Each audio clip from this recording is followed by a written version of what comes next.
Hello, welcome back to more The Curse of Mantras. It's been a while. Let's get on with it, shall we? I wonder what will end up being. I seem to go more for the order scenarios than the chaotic or whatever it's called.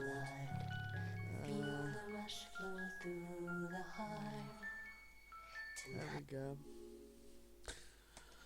I look at her sharply, wondering if she's being sarcastic, but there is no sign of sarcasm in her expression. She seems genuinely happy to see what I've done to the place. It's like a crypt, it's wonderful. Yay, a crypt all ready to party. Strangely, she does not take offence, instead choosing to favour me with a slight smile. I mean it, crypts are peaceful places where the dead rest after a life of earthly torment. Eternal peace sounds nice. I never expected myself to say it, but there's something warm about that. Maybe my death arcane or whatever is speaking. No, I am life, and I think the same. But how? I don't know yet. Maybe my past was really troubled, but I feel like in an eternal sleep there's some safety. You know what I mean? No emotions, no choices, no faction, just an empty black void. Order. We're gonna have a nice beard soon. Somehow it feels nice, peaceful. Nothing will cause trouble and disrupt the condition. That's how I feel too. I watch as Angel explores every pristine nook and unfurnished cranny of my abode. At the end of it she stands, looking out over my impersonal little graveyard. The delicate light streams through her airy cotton dress, shifting in a way that catches my eye. Well, it's home, I guess. Angel turns away from the window, chewing her lip. So, have you thought any more about whose side you're going to join? I've got to find out more before I commit. I'm still a bit confused about everything. That's understandable. If you want to discuss anything, just come to me. Now I've got to get back to work. See you around, Ace. I need to get back to work as well. Somehow I knew that I could explore the life realm further after talking with Angel.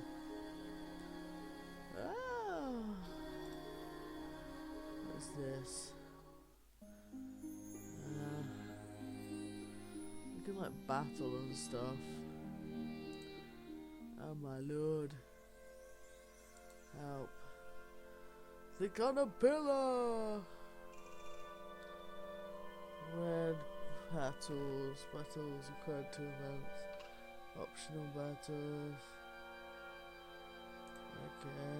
Red battles. Optional battles, come back. I don't want a battle, I don't want a battle.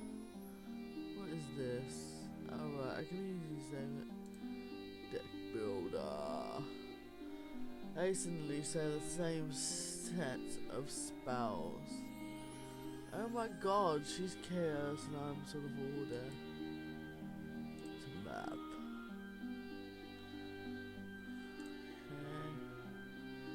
Who else can we talk to? Loads of people. I put it off as long as I could, but I have to visit Mercurio eventually. Maybe he's right, maybe he does hold the key to escaping this place, but I won't find out unless I get to know him better. Mercurio's house looks like a movement expressed in architecture, and there doesn't appear to be a door or window anywhere. As I circle the building, its material plays tricks in my eyes. There seems to be nothing that my eyes can focus on. The harder I look, the more insubstantial the material looks. It's as if it's made up of some opaque light or a dense rigid cloud, if that makes any sense. Gingerly I reach out to touch it. I watch my fingertips disappear into the fabric. I can't feel anything despite my hand now being entirely swallowed by the wall of the house. I snatch it back and hear a familiar giggle. Don't worry, it won't bite, he. Come in, come in.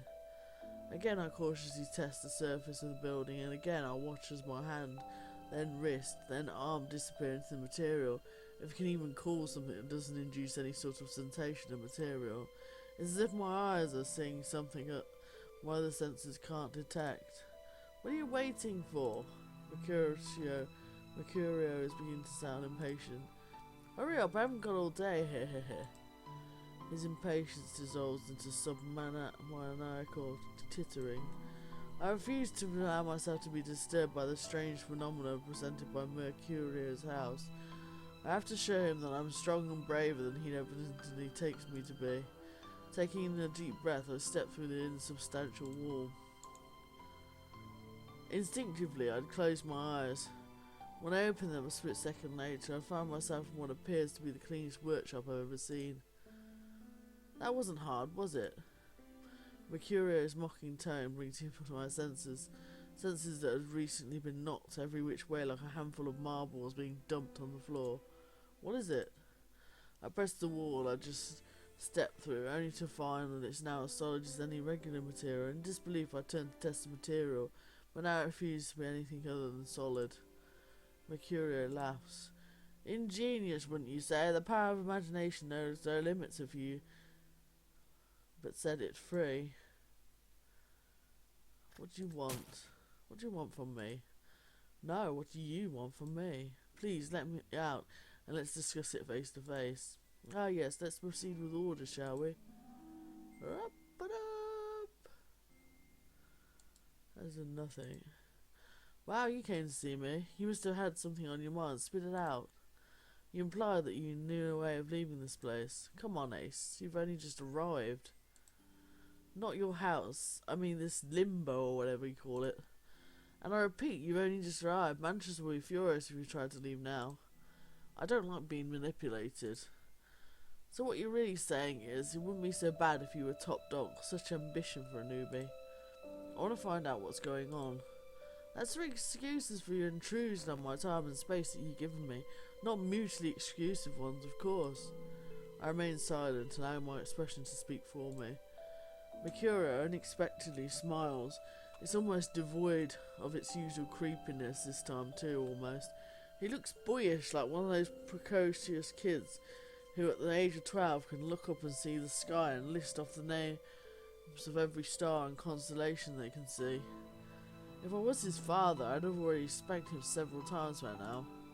Fortunately, we share the same goal, if not the same motives. We both refuse to accept the situation that has been imposed upon us. We both rebel at the yoke that has been laid upon our shoulders. I own cautiously. And what do you intend to do about it? And what do we intend to do about it, you mean? We are partners in crime on this. We share the risks and share the rewards. He leers, weighting his words with double meaning, reverting to the annoying comedian-like personage I'd first met. Who is the real Mercurio, the precocious man-child or the leering savant? More to the point, can I stomach either of them long enough to achieve my goals? I swallow my annoyance and decide to humour him. It takes a lot of willpower, believe me. Alright, what do we intend to do about it? He frowns. How do I know I can trust you? What?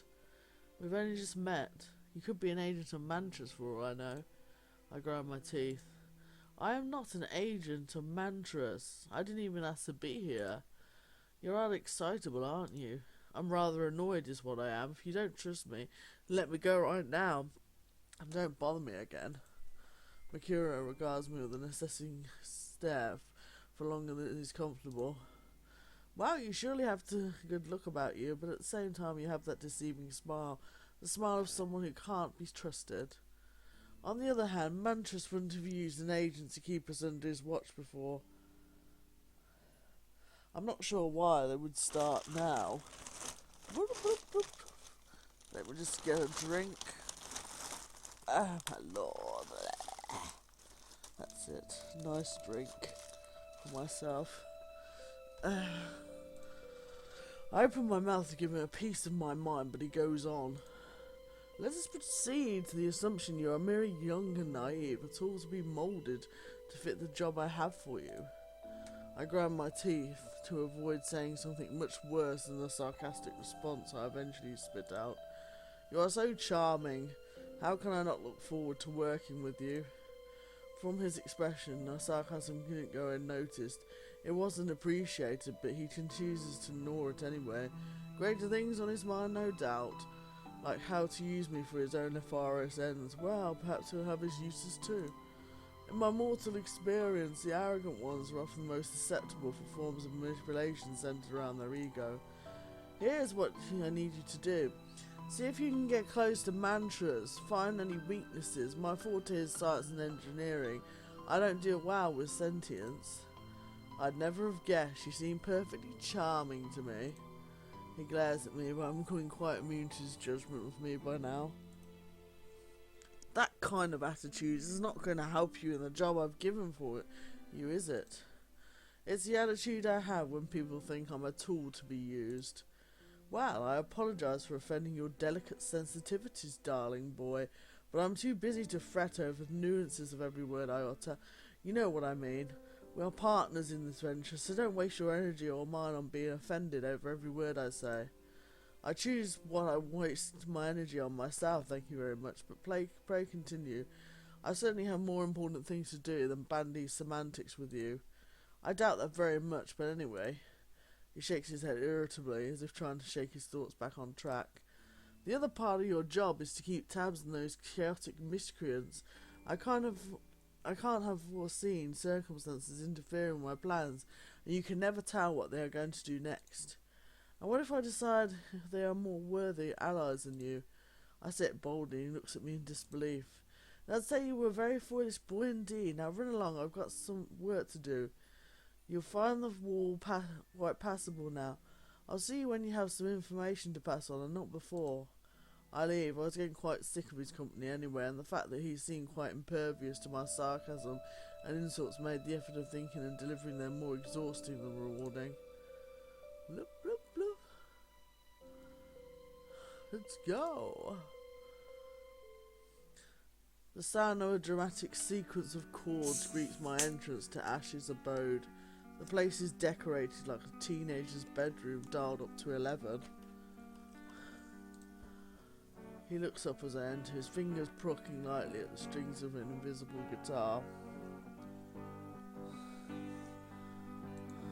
At least I couldn't see anything, but who knows? Maybe for him everything is real. The only real thing real in my mind is the music. Hey dude, hey kid, what's up? The sun, the moon, and the stars. Awesome. Another dramatic chord, then he begins playing in earnest as if I'm not there at all. Did you compose that? That's my question when the last notes fade. It just comes to me, I start playing and the music just flows, dude. You mean you improvised? Ash thinks about it for a moment. I guess, but it's as if the music already exists and it just comes out when I play. Kinda hard to explain. I don't think you've given yourself enough credit. You're the genius playing the guitar. I can't tell for sure. The overwhelming amount of red and orange decorating the walls makes everything seem flushed, but I get the impression he blushed. Maybe it's something to do with this place, this world. You like it here? What's not to like, dude? No war, no violence, no politicians, lawyers, accountants, no armies or soldiers or cops or bigots. Just some mad scientist, a crazy lady, a swan monster, and a power-hungry bitch witch. I mutter under my breath. Some game we have to play now and again to maintain the balance of the universe of such jive. It's sweet living, sweeter. Well, sweet and dying if you want to look at it that way. But don't you feel oppressed by Mantras or Azaria? Ash laughs. It's the harshest sound I've ever heard him make. Oppressed, dude. Man of all Mantras was any more laid back, he'd be deader than we are. And as for old Izzy, she's no trouble. Got a way of seeing the world that is 100% the way I see it, but she's cool. I don't mean that ironically or sarcastically, you know. So you don't see the need for any changes around here. Changes, dude? Why would there need to be changes? This is the best of all possible worlds. Man, if I dreamt of this world myself, I couldn't have made it better. It's one sweet deal. As if struck by inspiration, he begins to pluck idly at his guitar strings again, humming under his breath. While even Azura seems to think there needs to be changes. Yeah, well, Azura is used to being queen, you know, getting everyone on their knees before her.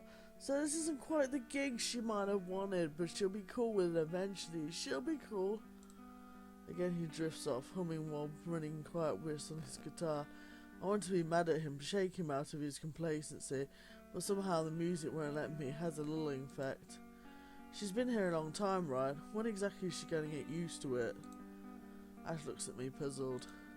Exactly, dude. There ain't no exactly here. We go with the flow, and until you got that, you ain't got nothing. Sorry to be so harsh, dude, but that's the facts, Jackie, whatever. I can't believe your order, Ash. Seems like you should be chaos, you know anything goes. Peace, order, and a good government, dude. That's me. Leave me be and I'll be free. I give up. If Manchester's laid back, what is this guy? Comatose is what? See you around, Ash. I can see you're busy. I turn to go. Hey, Ace. He used my name. I turn in surprise and find him looking at me with an unprecedented focus. You need to cool your jets, dude. I mean, everyone here comes thinking changes should be made, but you gotta realise everything here is A-OK. Nothing needs to change. You just need to relax, find a hobby and get laid. Enjoy the afterlife, enjoy eternity. It's a gift we never asked for and never deserved any more than anyone else. He licks his lips as if they are dry from delivering so much unaccustomed speech. Whatever's happened before, it's over, man. It was bad, but it's over. Everything here is copacetic, dude. Know what I mean? Copacetic. With that, he bends his head over. The invisible guitar begins once more to finger the strings. Nothing is A-OK. I leave him because clearly it is pointless trying to argue with him, but I can't agree with a word he said. Ooh, but the other way. How could everything be okay in an absurd situation like this? How can I not be so curious about what's really going on? Because I'm pretty sure that there's more to this place behind the surface. I'm not sure what it is yet, but something is definitely off. Whoop.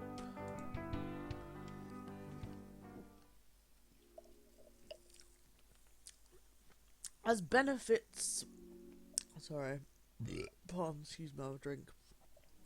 As befits an ice cream, or rather her royal bitchness, if you prefer to go with Siberia's nickname for her, Azaria's dwelling as a veritable ice palace that rises incongruously into the cloudless and sun-set brilliant light of day. The windows glitter like crystal, but I can't see through them or to what's inside, and the door is locked. I rap on it with my knuckles. Hello? Maybe she isn't at home. I'll try later. I turn to go. I've been expecting you. I turn to find Azaria glazing with unsettling intensity. I'm sure that's why you had the door open and the tea and biscuits already. I say it before I can think better of it and bite my tongue. Not by a twitch of an eyebrow does she acknowledge my unwarranted sarcasm. Why don't you come in, Ace? Why, thank you, Azaria. And she flinches. You don't know I'm a queen, do you? The proper form of dress is your highness. I bite down another sarcastic response. Though she doesn't carry a weapon, I think that Azaria really is a queen. There might be a possibility of her permanently removing my head from my shoulders. Okay, so that thought might be a little paranoid, but it's better to be safe than sorry, I say. Oh really, your highness? I managed to keep all the tiniest hint of sarcasm out of my voice. Give me some credit for trying. Everyone else calls you Azaria. You really don't want to be like everyone else, do you, Ace? Ignorant and revolting. And we best start somewhere. Maybe the others will learn by example. I think it's highly unlikely, but I keep this opinion to myself. You may sit. She gestures to the table beside the ornate and well-stuffed armchair. Tea and biscuits, was it? I stare at the said item sitting on the table. It was a joke. I say it so weakly that I doubt she'll hear me. She does, though. I know, joke's on you. She isn't smiling. It makes me wonder if they're poisoned. She sits on the chair on the other side of the side table and makes herself comfortable. Now, where do we begin? I opened my mouth to reply, but the question was obviously meant to be rhetorical because she moves right on.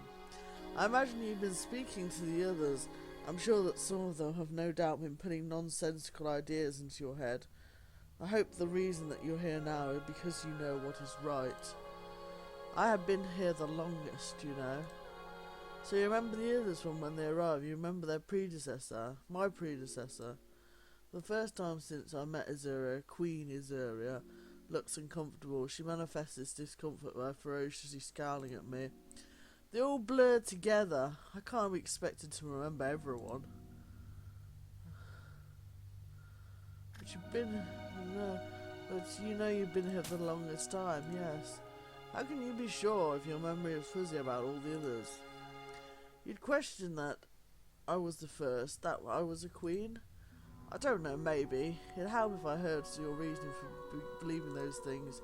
I feel it, as I'm sure that you feel that you know some things about your past life. You don't know why, but you know it's true. Yeah, I get it. It's impossible to explain logically, but it's exactly how you said. Perhaps this place had rules, and with the passage of time they were lost. That doesn't mean they can't be restored. Order. Exactly. Anyway, I say, changing the subject. If you are the queen, what does that make Mantras? Everyone seems to think he's controlling everything, and my tone darkens when I continue on to the next part. There are a few who might are getting mighty sick of it. Like who? I hedge my bets, worrying suddenly I've said too much that maybe Azura is an agent for Mantras. Although I figure Azura is too full of herself to be an agent for anyone beyond her own ego. Like a few. And what in it does you know about Mantras? You've only been here a moment and already you're causing trouble. I look at her wide-eyed. Trouble me? I drop the act under the assault of another glare. Anyway, I know he's playing us as pawns, that's obvious. Azura covers her mouth and looks over at me over her hand. I fancy that her gaze softened slightly, which means it went from frigid to chilly, a veritable heat wave in the Arctic. I knew you were smarter than you looked. It's true, Mantra seems to have something over us all. I don't understand what it is yet, but I know it. Exactly. Am I playing her or is she playing me? I can't tell, but the friction of danger and excitement is better than, well, almost as good as what I remember of sex. So what are we going to do, Ace? You're asking me? Well, it is your idea. She looks at me significantly and I look at her questioningly. My idea? What? She lowers her voice as if Mantras himself might be just outside her palace with an ear next to the keyhole. Her mouth moves closer to my ear and her surprisingly warm breath washes against my skin. Or at least I imagine it does. The minutiae of life are proving hard to let go. To deal with Mantras. I'm momentarily nonplussed. Well, I'll have to think about it. Good, planning is the key. Come see me when you have something, but trust no one. Except you, obviously. So that's it. I fought battles, seen everyone. Or at least everyone I wanted to see. And now I'm worn out. How can I get so worn out doing nothing but wandering around, fighting strange battles and cards and talking to people? Don't ask me, but I definitely need to rest.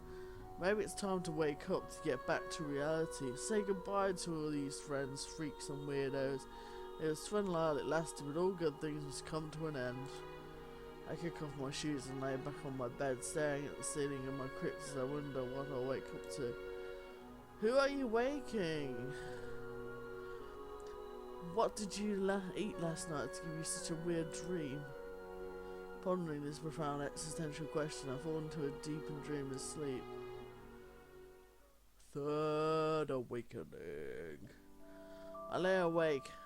Hang on, let's save. Return. I lay awake a long time before resigning myself to opening my eyes and greeting new day. It isn't what I'm scared or worried about what I'll see when I open them. It's just that I want to remember while it's crystal clear in my mind all the crazy details of the dream I just had. Being dead, meeting grotesque strangers, being asked to take part in some bizarre plot against a crazy old man who might be God, or God at least himself. The strange thing is, I can remember everything about the dream. The events and characters didn't disperse like a fog in the night of wakefulness, resisting all attempts to round them up and shepherd them back into the fold of remembrance. The strangest still, I find I miss the place in some indefinable way. I'd felt at peace in there in a way I'd never before in my waking life. Despite the strange events, people plotting and the subterfuge, the ominous hints of danger, I was in control. I could decide on what I wanted to do, how I wanted to do it, and who I wanted to do it with. I didn't have stuff to deal with. Stuff like... I struggle to recall. I know I had stuff to deal with, but what stuff? Everyday stuff is happening to me, and people, nameless, faceless, are hounding me about this and that, giving me more and more stuff to deal with. Stuff and grief. That is my life. I squeeze my eyes shut tighter. Maybe with so much stuff to deal with, I'm losing my mind. I'm having a nervous breakdown, and my whole life is reversing in a way that makes dreams more real than reality itself. Something creaks like a chair, lightly protesting its occupant's changing position. I swallow involuntarily. Someone is in my bedroom. Who? Who is in my bedroom? Who had I invited in last night? Vague faces swim before my closed lids, but they all resist my attempts to focus on their features and assign names to them. I'll open my eyes to find a stranger in my room, someone I've doubtlessly known and, in the depth of my strange dreams, forgotten completely. Amnesia settled in like a dense veil upon my mind. It would be as a stranger to me, a stranger in my room. I swallow hard in panic and open my eyes. There's a dark mass at the edge of my vision, a mass that moves slightly in a way that plain old furniture doesn't. I turn my head and focus on the anguish primitive in my head can squeeze my lids shut again and surrender to objectile terror. Mantras? For it is Mantras, the mysterious old man in my dreams. Mantras, what are you doing in my room? I sit bolt upright in bed and point at the door, an arm across my chest. Get out now, I'm not even... Except I am dressed, I mean. I'd gone to sleep with my clothes on and woken up in my dream. I forced away the unwelcome question, why, in the midst of my madness, do I feel so relieved? There's something strange about you, Ace. What? I struggled to regain control of the conversation. Why are you even here? Couldn't it wait? I've waited so long for you, and now that you are here, I'm not sure you are the one. Maybe I have made a terrible mistake. My mouth feels dry. I could do with a glass of water right now. I glance at my bedside table, which I could swear hadn't been there last night. On it is an elegant crystal glass tumbler full of water. Apparently, I've been decorating in my sleep again. There are new things in the room. It's beginning to feel almost homely. I take the glass and drink it deeply, trying to settle my jangling nerves. Water's never tasted so good. Don't say that. It's strange, though. It's a strange thought that I scarcely recognised as my own as it bubbles to my lips. Do I have a viper in the nest, Ace? Why are you asking me? I'm not asking you, I'm asking myself. You asked a question and said my name. Mantras waves his hand in a dismissive gesture. For a long moment neither of us say anything. For want of anything better to do, I drink some more water and ponder the nature of my existence. Strangely, the glass doesn't seem to get emptier. Eventually, Mantras lets out a deep sigh and focuses his gaze on me. I came to give you a lesson, Ace. A what? A lesson? I thought you said a terrible mistake. I struggle and fail at coherency in thought and speech. And now I have to suffer for it. If a mistake it was. I've never felt so uncertain before, and to think, when I plucked you from the soul stream, I felt so sure. Okay, so I'm not the only one having problems making themselves understood. It's a cold comfort, but I'll take any comfort I can get right now. While Mantras gathers his thoughts, I swing my legs off the bed and wiggle my feet into my shoes. I really like these shoes, they're so comfortable and they look great too. Well done, I murmur to myself, for I'm sure I've dreamt them up myself. My clothes don't look as if they've been slept in either. I smell good too, the strong fragrance of cigars, my favourite scent.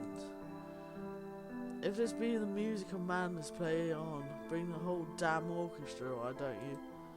Manchas interrupts my pleasant ruminations. There's always a snake in paradise, but at least she doesn't look too venomous. I won't be eating any fruity profers though. I may be mad Ace, but I'm not a silly Ace. I'll assume you know nothing, right? I agree magnanimously. Manchas looks at me with annoyance. Whether it's caused by agreeing with him or interrupting him, I can't decide. About the cosmos, about reality, about being here. No one knows anything when they come here. Let's assume I know nothing then. Well, you know what the soul stream is, don't you? No, I don't. It's a stream of souls. Manchas speaks slowly, as if explaining why 2 + 2 = 4 to an idiot. I wonder if he's joking, but it doesn't look like he's joking. In fact, he still looks rather annoyed. Souls are the conscious essence of the universe, points of sentience. Points of what sense? Capable of experience and acting from the cosmos due to the deep structure of the cosmos. Pardon? What is the deep structure of the cosmos? You don't need to know. All you need to know is... But I want to know. For goodness sake, ask Mercutio.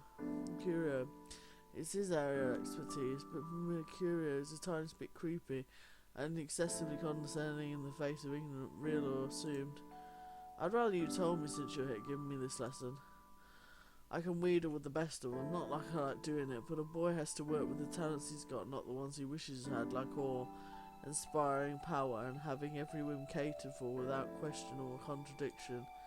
Wretched soul, the laws of the cosmos. The deep structure of the cosmos is described by the laws of the cosmos. These are primarily delineated systems of physics, math, chemistry, and biology. Of course, all these systems interact and form part of the complete system. This is what we understand as the cosmos. These laws, they're written down anywhere, so I can memorize them.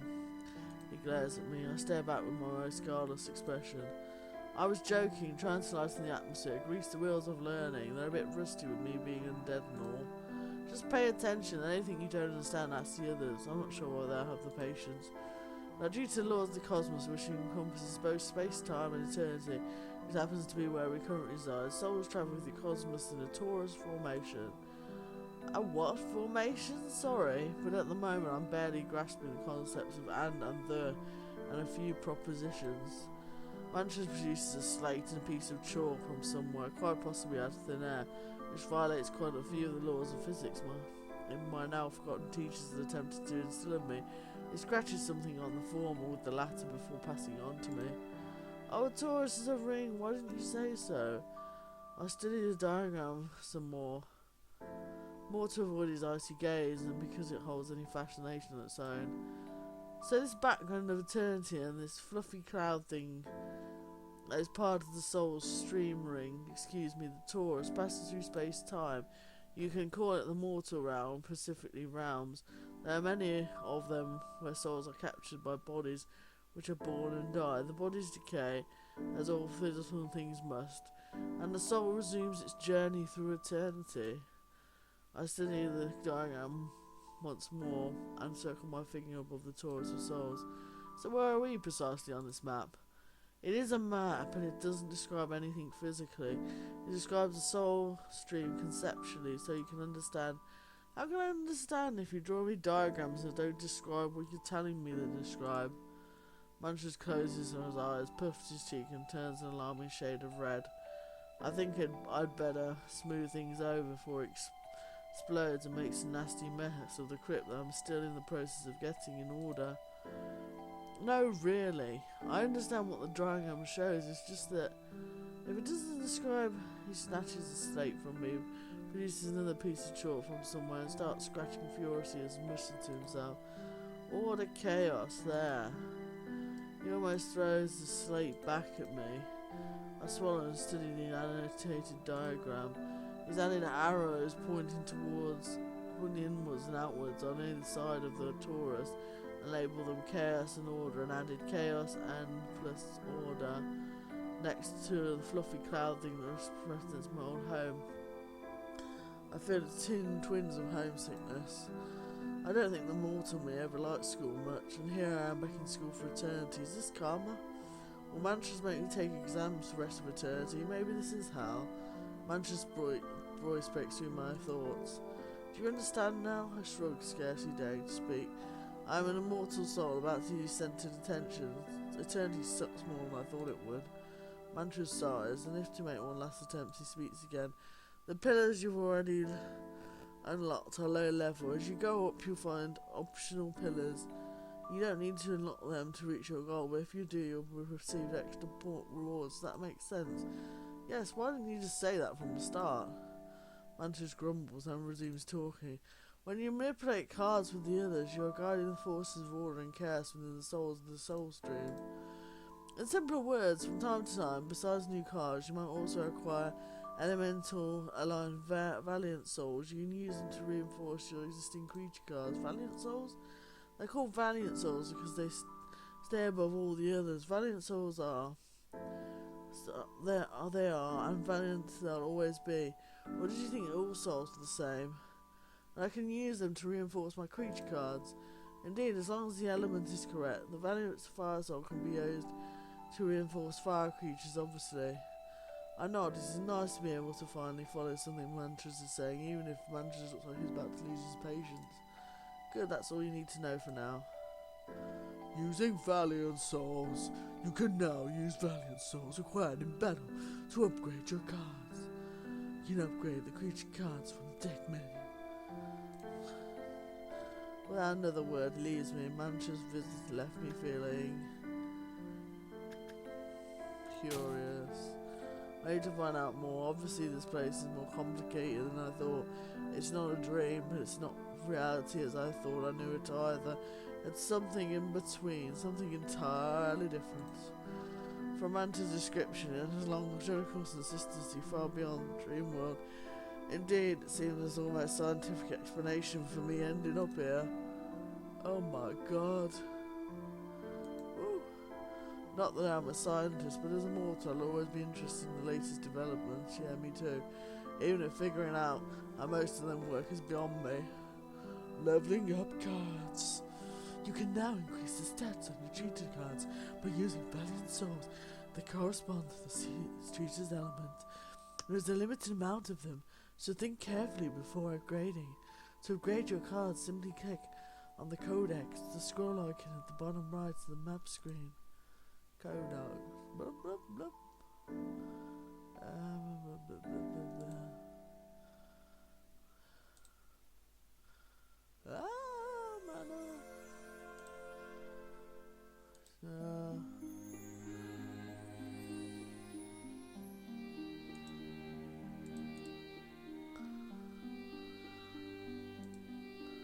Death.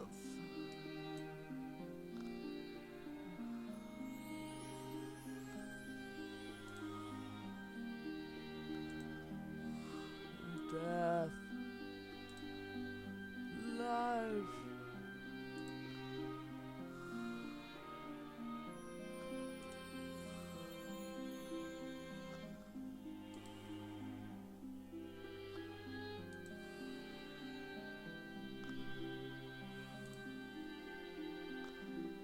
Yeah, whatever.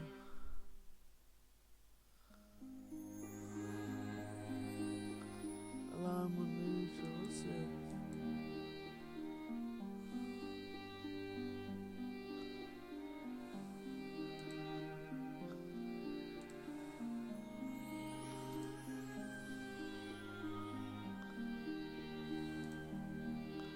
There we go. I decided to visit Alpha again. I can't seem to shake the conversation we had last time.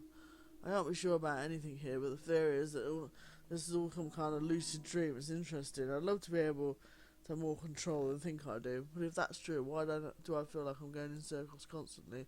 The people I've met, the things that have happened, are all too hazy, too random, and too bizarre. I definitely don't feel like I'm controlling them. That would rule out the theory, wouldn't it? Ugh, I swear all this thinking is giving me a headache.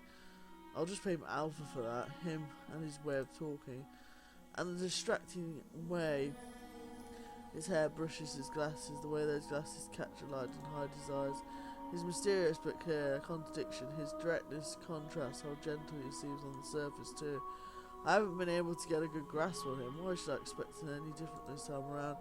I guess that's the theme of this world, almost understanding even when I think I know what's going on. I'm never 100% sure. It's just enough to keep me pushing forward and trying to make some sense of this insanity.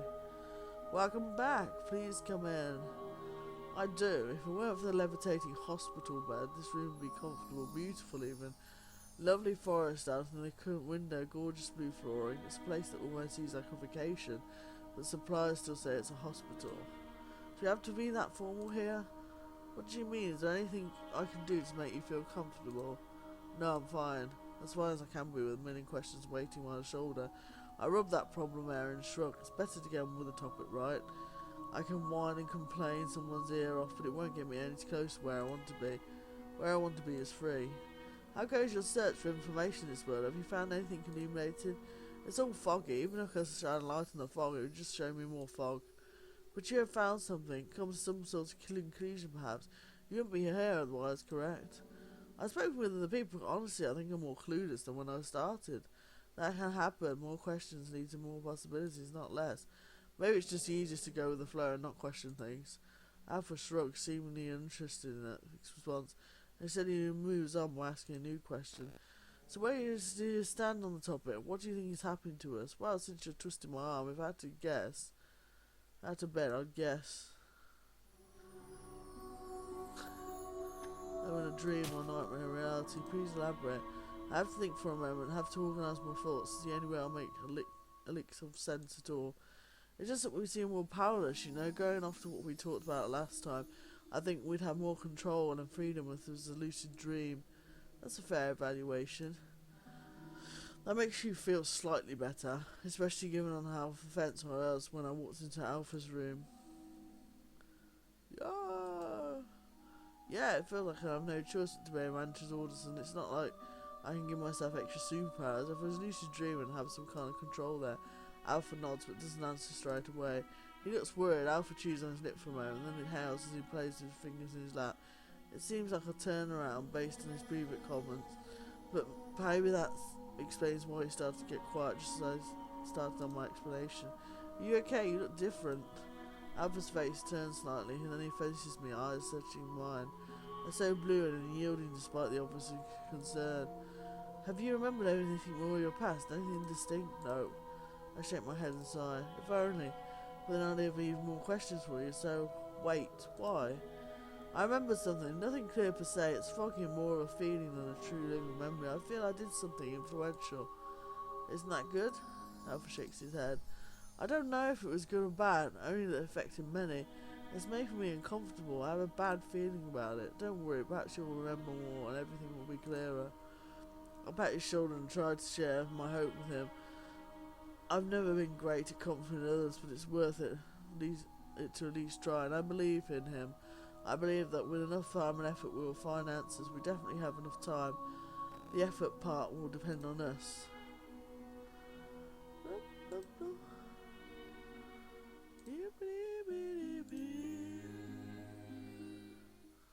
Aquaria's dwelling seems to be an open courtyard surrounded by columns with a pool in the middle. Its waters are impossibly blue in the sunless magical daylight of limbo.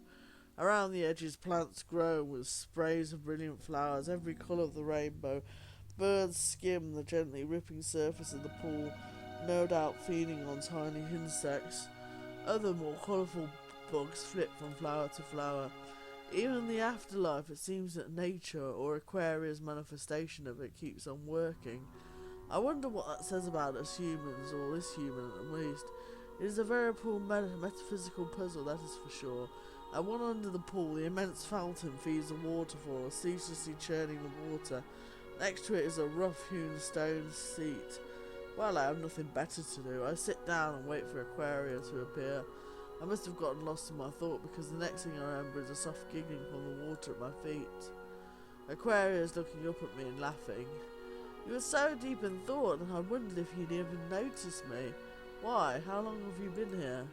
Seems like an eternity. Very funny. I would have finished on Mantras this morning and left me with a lot to think about. Oh, Mantras Pantras.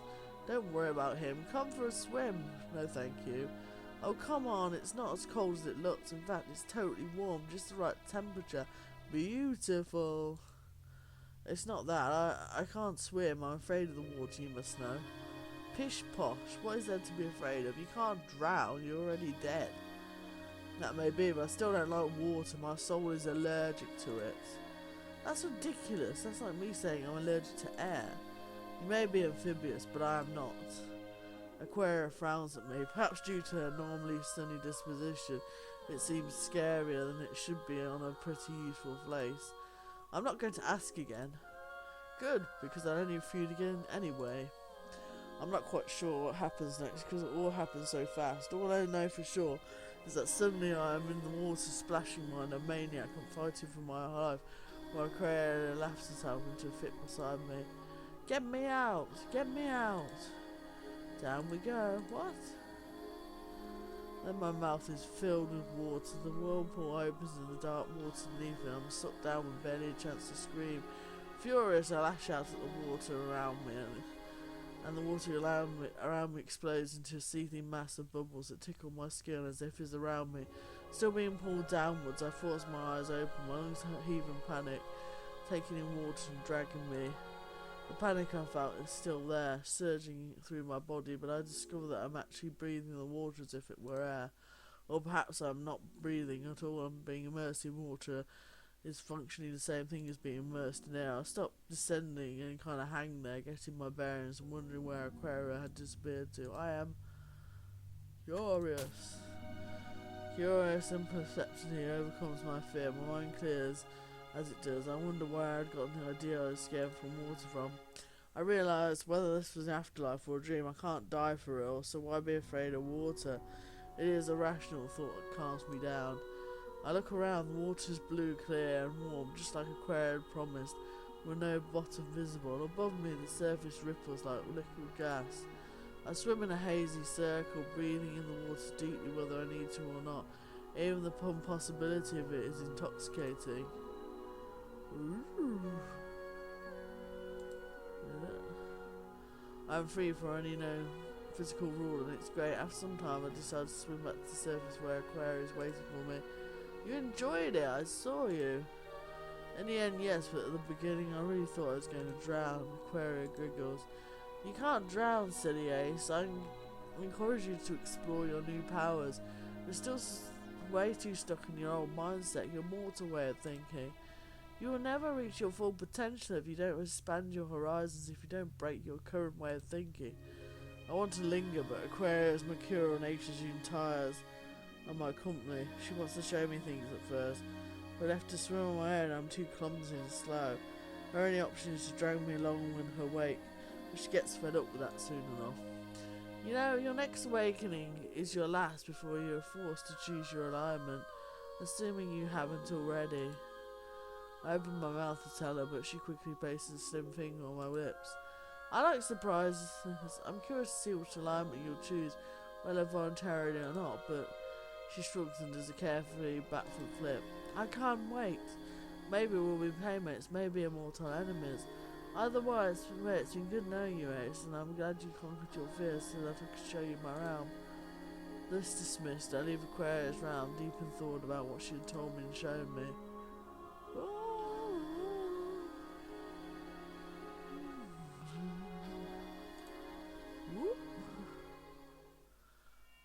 Before I know, I'm standing at Lily's doorstep once again with my thoughts all over the place.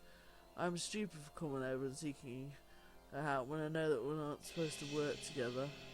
But now I'm certain of one thing, Lily knows something, a secret regarding this place that she didn't bother to tell me when I visited earlier. And if I'm going to escape, I have to learn what she's hiding. Lily, it's me, Ace, can we talk? I knock on her door as I ask my question, keeping an ear on the cold surface to hear any sort of movement. There's some shuffling and a loud curse. God damn it, why can't dead people just live peacefully? I back away from the door once I hear her footsteps approaching, and then there she's with a beaming smile, well, more like a sarcastic smile. Oh, you, I bet you were missing my warm presence. If you say so, can I come in? Sure, I like you more when you're inside my room rather than standing out in the deep void of the cosmos. God, this girl is really something. She knows her way around words. There must be several tricks up her sleeves that she uses to mess with people's minds. Mantra's visiting me this morning, just popped up out of nowhere and almost gave me a heart attack.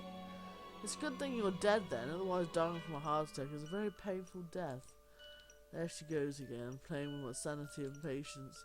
This isn't a time for your petty comments, Lily. Whatever Mantras is, it's very dangerous and a threat to us, don't you think? I mean, look at them, going around and sneaking up on us any time. Lily bursts into laughter. She sits on her bed holding her stomach and laughs to the point where her laughter starts to annoy me.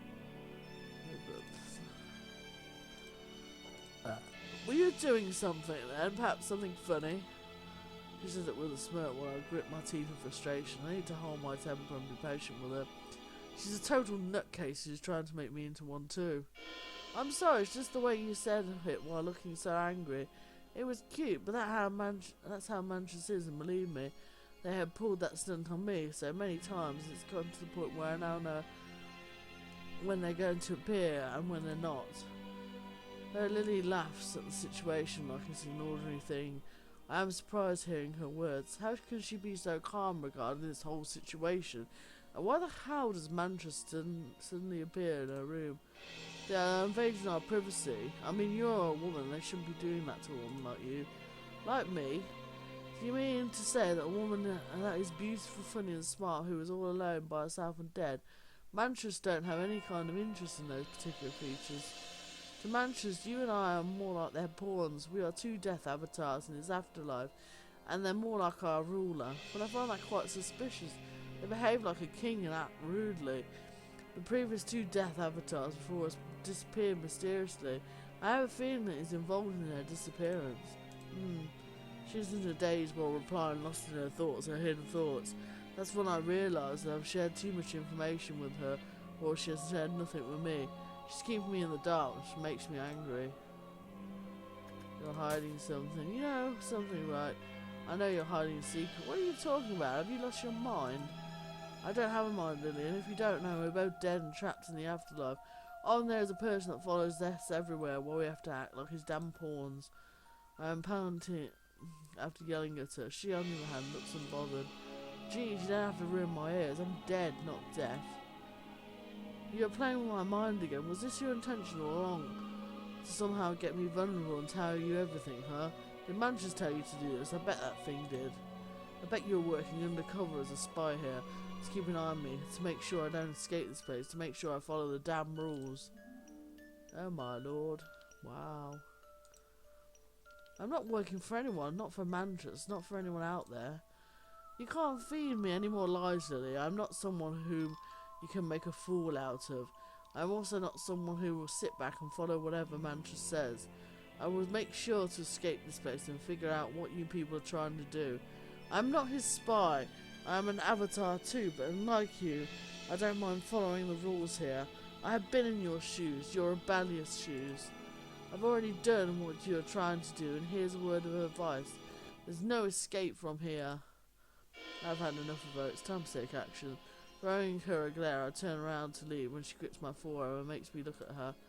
Whatever you are thinking about doing, don't try it. Soon we have to choose a side, and after that, we'll each have people that we're responsible for. So please don't act in anger and put us all in danger. Just quietly follow whatever Mantras says, because believe me, they can be much ruder and more dangerous than you can even imagine. Her eyes hold a desperate look as if she's warning me of an unknown danger. She then removes her grip from my arm and steps back while I silently nod at her words. I have a sense that this is the only time she's really told me the truth. Going back to my room, I conclude that for the time being, I will just sit quietly and observe my surroundings. I decide to follow Lily's advice until the time comes for me to take action. Mantras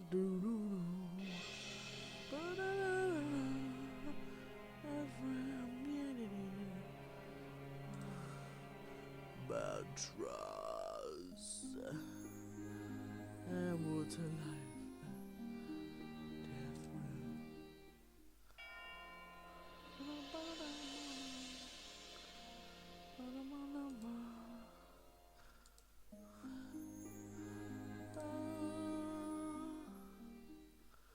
I walk into Magma's room and find silence.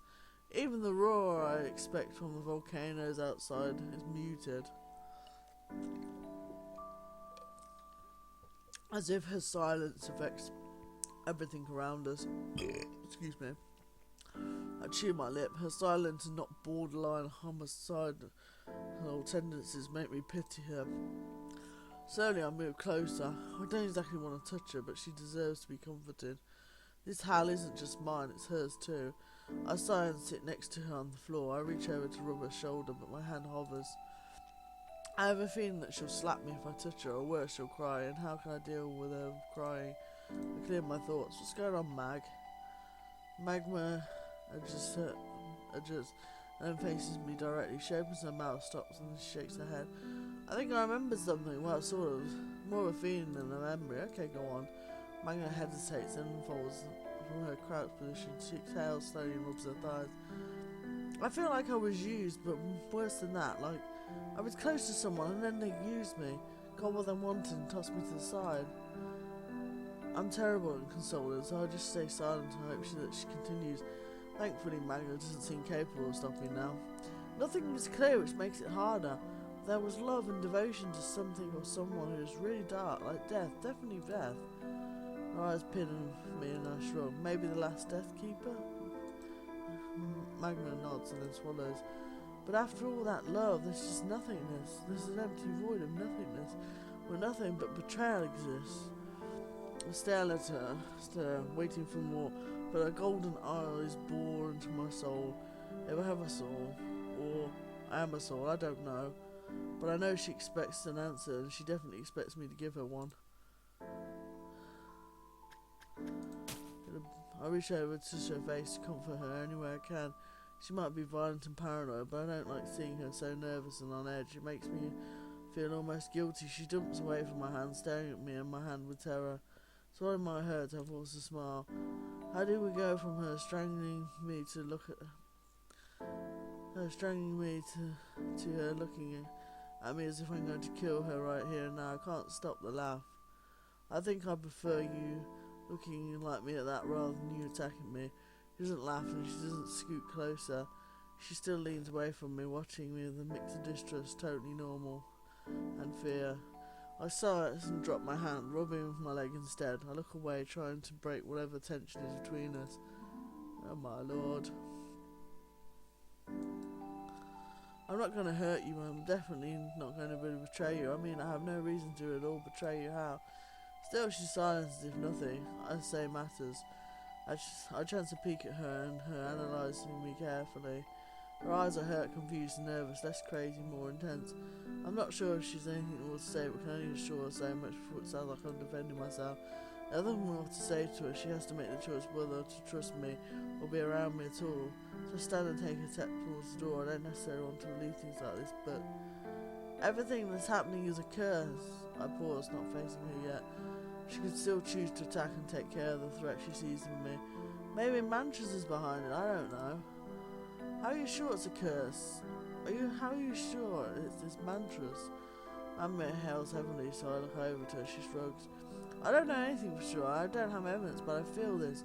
And not just me, we're all cursed and stuck. I don't know if there's any escape. That's a lot to take in, because if we're all cursed and we're all stuck, then what's Mantra's end goal? Why is the confusion and why the games? I don't want her to be right, but what if she is?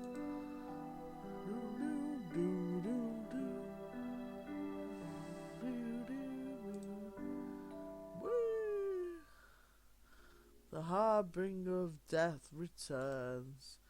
As soon as I enter his grave, Kimbaram appears before me, materializing as if from the shadows of the very trees themselves. His gleaming smile beams down on me.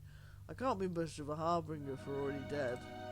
As I point that out, I can't help but be somewhat irritated of being associated with something so negative. I'm also not particularly proud of the startled reaction I gave him at his sudden appearance. Anyone would think I was a shambling corpse the way people go on about me and my involuntary affiliation with mortality. Who's to say we cannot die again if there is life after death, which our existence seems to attest? Surely there is a possibility of death after death. Wow, you got the cheerful side of the bed this morning. I do not fear death. In the mortal world, death is an essential part of life. We kill, the animals we eat, the plants we eat. Without their deaths, we would not live. You of all people should know that. I do know that. Of course I know that. I massage my temples, trying to, with little success, to stimulate my brain into action. Oh, don't mind me. I just woke up to find Manchester sitting beside my bed, waiting to tell me about the deep structure of the universe. I noticed a strange light coming to Gambora's eyes. Interesting. I regard him suspiciously. What's interesting? Have you made a decision yet, Ace? What? Don't answer my question with a question. Before I can answer your question, I need to know whether you're Earth or against us. Who's Earth? Those of us accept no gods and no masters, of course. Ace, have you been paying attention? Of course, it's just that Mantra's filling my head with stuff about souls and the cosmos. Now you flipping topics every second sentence. My head is spinning. Things are moving faster than I anticipated. What things? Events. What events? I'm beginning to sound like a stuck record to my own ears. I can't tell you until you make a commitment to our cause, Ace. I thought the whole point of chaos was there was no commitment. Don't be naive, Ace. We can't have anyone reporting our strategy and tactics to the others. Power is always going to have the advantage. The only advantage we have is intelligence and cunning. Thankfully, order types are so used to thinking beyond what they are told to think that they are rendered docile most of the time, but like rats, they are lethal in coordinated groups. If we are to win, we must be equally ruthless and lethal.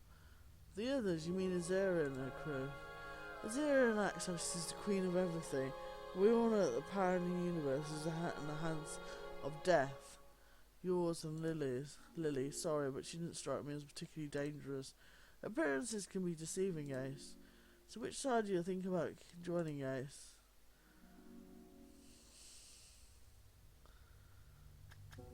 Why must it be up to me? I don't know. This is all too sudden.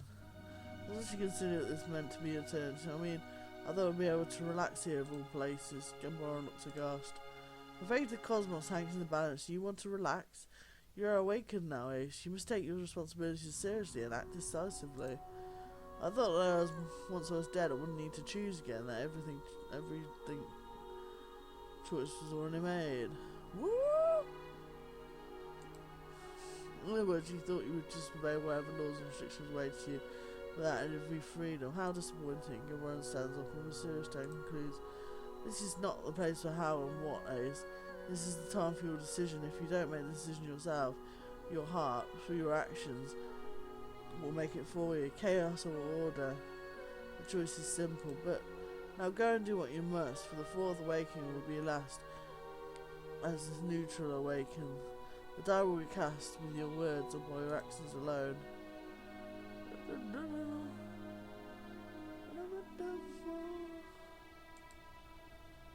I can't go to the Hamlet. Oh yes I can.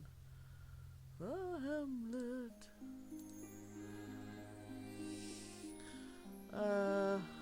Okay. That is the end of this part of the walkthrough. I'll be uploading the next part soon. Until then, have a lovely day, whatever you're choosing to do. Bye now.